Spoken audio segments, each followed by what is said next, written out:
Namaste everyone. So, welcome you all in the class 8. That is, we are going to study about history. Chapter first, that is how, when, and where. So, when we talk about history, so what is the question which comes in our mind? The question which arises in our mind, that is, what is history? History is everything. History is everything which define about the past, which tells us about the past. History वो है जो हमें हमारे past के बारे में बताती है. Like say for example that whatever the kings, the queens, the wars, the battles which were fought among them, we came to know all about through history only. Now see, agar we are having some historical records, we are having some different records which tells us about on which date, where means place, है ना, those events were held. That is our chapter, that is how, when, and where. Means this chapter will tells us, will make us clear that how different events, when they were taken place, how they were taken place, and where they were taken place. See, suppose if we study about, say for example, Indian freedom struggle. We Indians, our country India become free, got freedom by, yes, 15th of August 1947. This thing we came to know about historical records, right? So every event which has taken place, जो भी events हुए हैं, जब भी हुए हैं, there is some fixed date, which date on which that event was held. So that we are going to study in this chapter.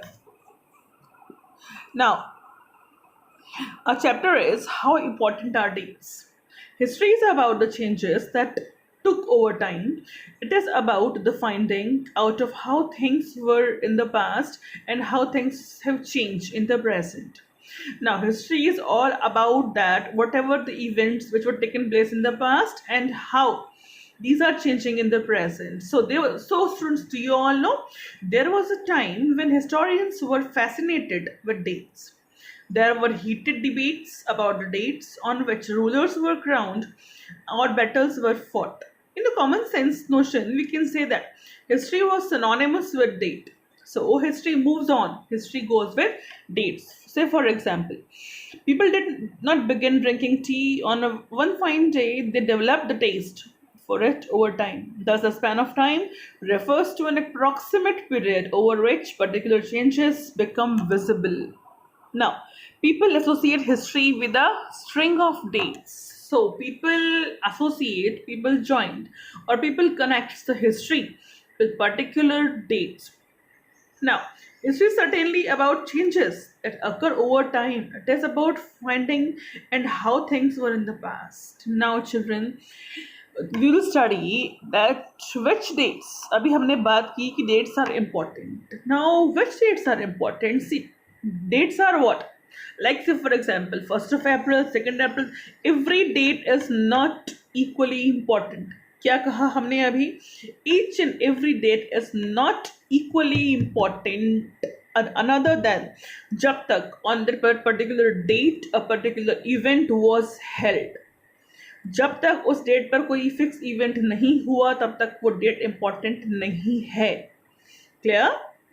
Now, up the question comes which date is important. So, dates become important because historians focus on a particular set of event. The very first thing हम ये बात करते हैं कि which dates. So, first of all, we need to know that with the dates when they become important. Why? Because historians focus on a particular set of events. So, as I told you earlier, that on the particular date, yes, children, on the particular dates when the event was taken place, that date was, yes, that date was important because on that particular date the history was recorded. So, the historians written by British historians in India, the rule of each Governor General was important. James Mill, a Scottish economist and political philosopher, wrote a 3-volume book, A History of British India. What he did? he divided the history. When he was studying about the history of India, he divided the history into three periods. How many periods? Yes, three periods. They are Hindu, Muslim, and British. Now, what these three words states for? The word Hindu, the word Muslim, and the word British. It states for their rule when they were ruling over the countryside. So, we will do the deep study about James Mill in the next video. Hello everyone. So I'm again here to describe the further points of this chapter. So in the last class we were studied about how dates are important. Dates are important to chronologize the complete record of the events in a chronological order. Now we were left the chapter on the topics that James Mill, a Scottish economist, he has divided Indian history into three periods: Hindu, Muslim, and British period, right? So let's have a look, let's throw some light on the life of James Mill. In 1817, James Mill, a Scottish economist and political philosopher, published a massive 3-volume work. The work was named as A History of British India. So in this he divided Indian history into three periods, as we told earlier, that is Hindu period, Muslim, and British. You all know, children, that when Britishers came to India, they believed that वो क्या मानते थे, that India was ruled by Muslims, by Hindus, means it was all over the same thing. So he demarked that the complete history of India can be changed when Britishers will take over the hold of the complete political, social, and economical adjustment of our country. So this periodization came to be widely accepted because when they were ruling over India, they thought whatever plannings they were in their minds, so plannings उनके mind में थी वो ये थी कि for setting up their rule, what they have to do, they have to control all these things, right? So to make our country modernized, they introduced all the things which they were having in their motherland, जहाँ से वो आए थे, जो system थे, like say for example the education system, everything which was in the modernized form in their countries, they introduced each and everything in our motherland, that is India. So you all know, children, that why do we try to divide history? As the same thing which was done by James Mill, जो उन्होंने किया था, वो same thing हम क्यों try करते हैं? We do so in an attempt to capture the characteristics of a time. The history is divided as the James Mill did. Why it was so? It was so because we can divide, we can attempt to capture all the events which were held date-wise, and also to demark the difference between periods. The difference between periods means the difference between different times, like say for example different kingdoms, different rulers, different areas, cities, countries, like that. So Mill thought that all the Asian societies were at the lower level of civilization. What he thought, उन्होंने क्या कहा? उन्होंने कहा कि जो भी Indian societies हैं वो क्या हैं, वो अपनी लोअर लेवल पर हैं, वो अभी सिविलाइज नहीं है, ठीक है. Then Europe, according to his telling of history, before the British came to India, when Britishers came to India, before that the Hindu and Muslim despots ruled over the country. Religious intolerance, caste taboos, and superstitious practices were dominated all over India, as India was ruled over by whom? Yes, by Hindus and by Muslims. Who told this thing? Yes, James Mill told this thing. So British rule, Mill felt, could civilize India. What he thought that British rule can civilize India. To do so, it was necessary to introduce European manners. उनको क्या लगा कि जो European manners हैं वो introduce करना बहुत ज़रूरी है. So not only manners, arts, institutions, and laws in India. So that is why Britishers changed all these things and introduce those ones which they were having in their own country. Now, Mill in fact suggested that the British should what? Conquer all the territories in India to ensure the enlightenment and happiness of the Indian people. What he thought that all this modernism can bring a happiness, a change in the life of Indian people, for which India is not capable, जिसके लिए India capable नहीं था of progress without British help. Mill thought that without British help, India was not capable, not able to do progress. So, moving away from British civilization, it is classification. Historians have usually divided Indian history into ancient and medieval and modern periods. This division too has its problems. ये जो division है इसकी अपनी अलग समस्याएं थी. It is what a periodization that is borrowed from west. ये कहाँ से लाया गया था? वेस्ट से लाया गया था. where the forces of modernity, then science, reason, democracy, liberty and equality were important. Medieval was a term used to describe a society, yes, where these features of modern society did not exist. Children, medieval means what? Not too old and not just young, mid time period. जहाँ पर each word है medieval, it means that it is coming to be the modern society. So, as you all will see in this book, which book? Which was written by James Mill. Book का नाम क्या था? Just now I told you all a history of British India. The book explained everything that under British rule people did not have equality, freedom or liberty. Nor was the period one of economic growth and progress. Many historians therefore refer to this period as colonial. Now children, the question comes, what is colonial? Colonial means what? So, study up to here from your book with the new topic. We'll again meet in the new class. Till then, see you. Stay healthy, stay safe. Namaste students. Today we will study about that how do we come to know that Britishers ruled on us and for how much time they ruled on us, and each and everything through which we are getting the knowledge about the history. So from where we got all this information? So the question is that what sources do historians use in writing about the last 250 years of Indian history? As we all know that historians were having some records which they kept safely for us. So what they thought, one important source in the official records of the British administration, the Britishers believed that the act of writing was important. What they believe? They believed that the act of writing was important. Why?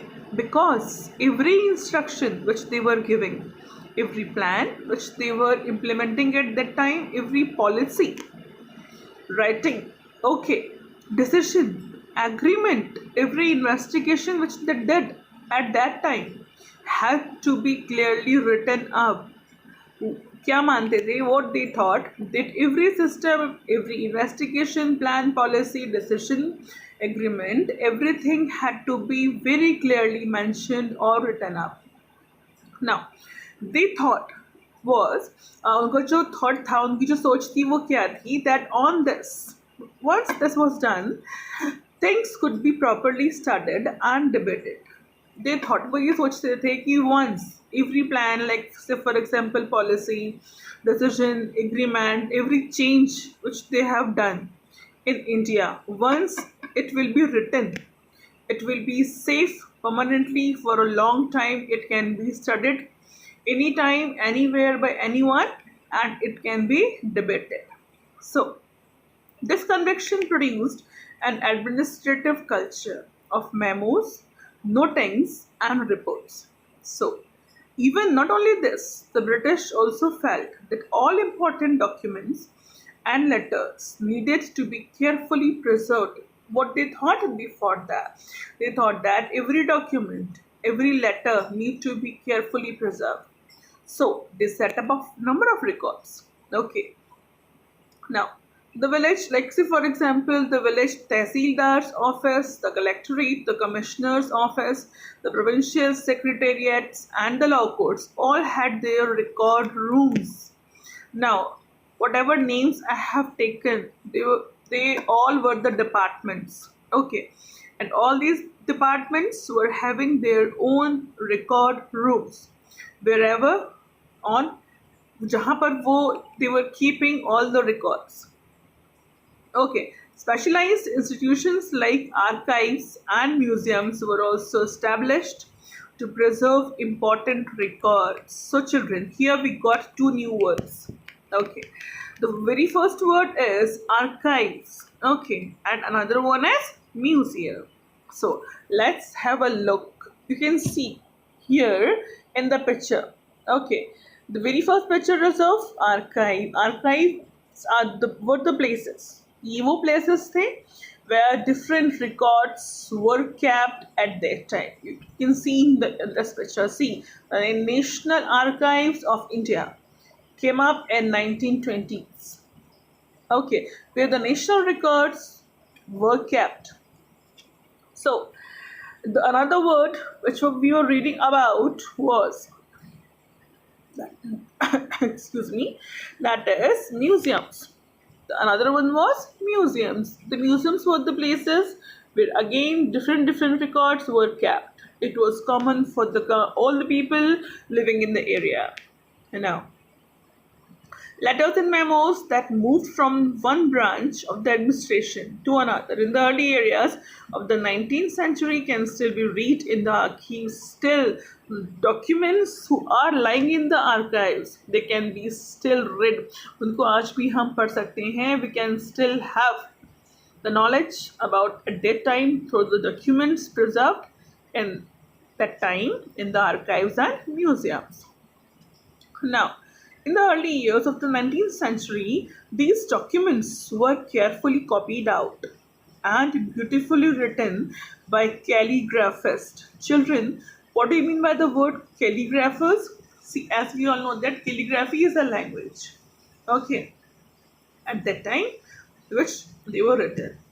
That is by those who specialized in the art of beautiful writing. By the middle of 19th century, with the spread of printing. So through different official records which were written at that time, with that we came to know about the policies which Britishers implemented at that time. So children, again with a new topic, we'll meet in the next class. Till then, stay safe, stay healthy, stay hygienic. Namaste students. So today we are going to study about the last topic of this running chapter, chapter 1st history, class 8th, how, when and where. The last topic is surveys become important. So as we have already studied that Britishers, when they came to India, they introduced number of new things, policies, plans, number of activities they introduced in India. Now they, as you all know, that they have taken the complete hold, the complete control of our political system. Means they were started administrating our country. So at that time they thought that while or for administrating the country, they should know about the country as a whole. For that they started number of surveys because they want to know India deeply. Now for that, the practice of surveying also became common under the colonial administration. The British believed that a country had to be properly known before it could be effectively administered. What they thought, they believed that the country which they are going to, or at that time they were going to administer, they should be very much acquainted with the country. For that, they started number of surveys. By the early 19th century, detailed surveys were being conducted. As with those surveys, they covered the entire country. In the villages, revenue surveys were conducted. Okay. Now, revenue surveys means in which village, in which area, which type of revenues were collecting at that time. The effort was to know the topography. Topography means landscape. Topography of an area of a region means whatever mountain, hills, and whatever valleys, whatever depressions the area is having. Now, so the effort was to know the topography, the soil, the quality, the flora and the fauna. Flora means plant and fauna means animals. The local histories and the cropping pattern that which village see as they were surveyed about the soil types in India, in which area, which type of soil is present, or which type of soil is fruitful or fertile for which crop, so that they can raise the crops as per their choice, as we have started earlier, that they force the farmers to grow cash crops which they can export outside from India. Now all the facts seen as necessary to know about the administer region. Okay, from the end of 19th century, census here states for the counting, the survey. Okay, today the census is being carried for the people. Okay, for the end of 19th century, census operations were carried out. Now these prepared the detailed records of what of the number of people in all the provinces of India when the census or the surveys of the number of people were carried. Okay, at that time, so Britishers came to know about the number of people living in different regions of India. Now, these noting information on caste, regions, and occupations. There were many other surveys like botanical surveys, zoological surveys, archaeological surveys, and anthropological surveys, etc. So they covered in this way the entire country. So, children, we have studied that through official records, we came to know about each and everything, every plan policy of Britishers, but through these records, we're not able to know everything about India. Why? Because, as maybe you all have listened carefully, which records are these? These are official records. Which records? Official records, which gives us the information about official system. These records do not tell us about what other people living in the country felt, what was running in the minds behind or inside, and what lay behind in their actions. So, here the chapter is finished as covered. I hope that every point, every question is clear. So, children, again we'll meet with a new chapter with all of us. So, care yourself, listen to your parents, and stay healthy.